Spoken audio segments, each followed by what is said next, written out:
Welcome to Providence. We are here at Major League Gaming's National Championship. I am, of course, Gandhi. You know me because I do stupid things, and this is Shockwave. Yeah, and we're, like you said, the championships of the 2011 season here in Providence. And we've got a pretty awesome day coming up today. Not really a tournament day, but instead more of a really fun day. We've got a lot of cool events coming up. Yeah, we start off with the Strike Championship Series. That's a 2 versus 2, 4 people total. And then we go into our Big Flicks 4 Pro Free-For-All, which is 8 people engaged in 15 minutes of complete and utter chaos, where no one knows what is going to happen, besides the fact that it's going to have a lot of commotion going on. And then we have the All-Star Classic. Now this is what everyone's waiting for, because the fans voted these guys in, and it's going to be awesome. Yeah, the All-Star Classic, always one of the most fun times of the entire year.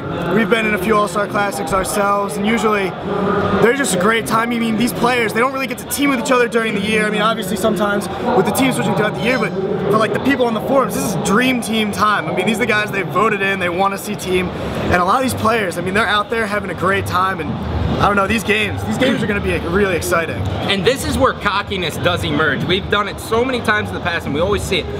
Whenever a team, East versus West, is able to win, just for sure, people will play behind their backs. They'll play like one hand. I know Wave used to play behind your back and just be like, oh, hey, by the way. I attempted to play with my feet. That ended in me dying instantly and me picking the sticks back up.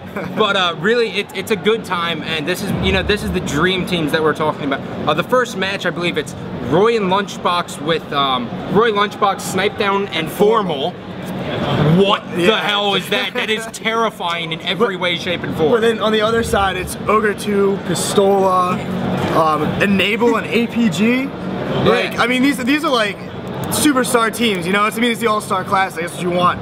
Superstar players all coming together. The teams that you'd would never think would be possible because of the player kind of interactions and the teams they already have. So, I mean, the All-Star Classic, we said, it's just so much fun. But, you know, if I'm going to pick a winner, Scott, I got to go with the East Coast. I mean, I'm going East. I compete on the East. I do not ever betray where I come from. We don't want the West Coast winning up here. A little bit biased. We might, hopefully don't show that in the broadcast. Oh, it's got to show. But for you guys it's got to show. I'm bleeding blue or red or whatever. I think it's blue. I think it's blue for the East as well. But I mean, it's always a fun time. And you know, the East just seems to always win. Yeah, they just do. Better. We've only lost once. East Coast game. I don't want to ever lose again.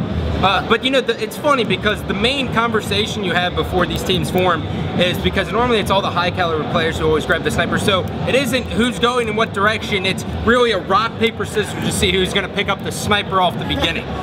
From there, it's just chaos. Yeah, the Roy Formal Snipe Down team. I'm wondering if they have a race to the sniper in every single match to see who's going to get it. 3-man push to the sniper. Who can get it first? I know. Yeah, so it's going to be, I mean, like we talked about, these games are fun. I mean, obviously they're competitive. We're going to see a lot more smack talk than we normally see during these games because these players, they're all really good friends for the most part, and this, like we said, these games don't really count for much except for pride, so we're going to see these guys laughing, joking around, and you know, the All-Star Classic littered with sick plays all the time. It does happen very frequently, but you know, this is also a very good warm-up for them because they're now going to get used to the stations, because tomorrow they start their quest for 100 grand. The winner of the National Championships will take home $100,000. Yeah, that's ridiculous. I mean, this is the tournament all these guys have been playing for all season long. I mean, we talk about winning these individual events, but you got to realize all these players eyeing down the National Championships with this crazy prize pool we have here in Providence. And I mean, we get the action started early on Saturday, so you know, it's kind of the quest